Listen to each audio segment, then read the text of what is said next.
Hello everybody, my name is Gattis Kandis and today I will show you how to find some angles in the right angle triangle. So here we go.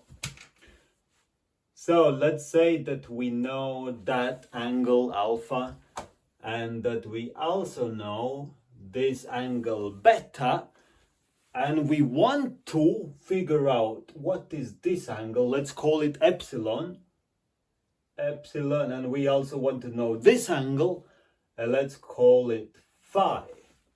Very simple to figure it out. First of all, epsilon, super simple.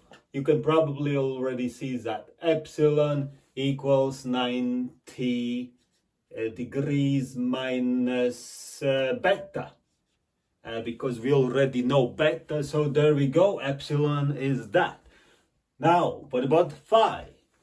Okay, phi equals beta minus alpha.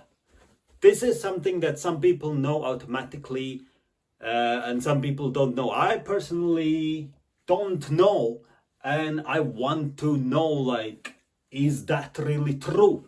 That is indeed true, and I'm gonna show you, I'm gonna convince you, and you will believe me that is indeed true. So let me show you how I figured this out. So let's look at the big triangle. So as you know, in the big triangle, all the sum of all the angles is 180 degrees. Here, that's a right angle triangle, 90 degrees. So remaining sum of all these three angles is 90 degrees. Let me write that down. So here we go.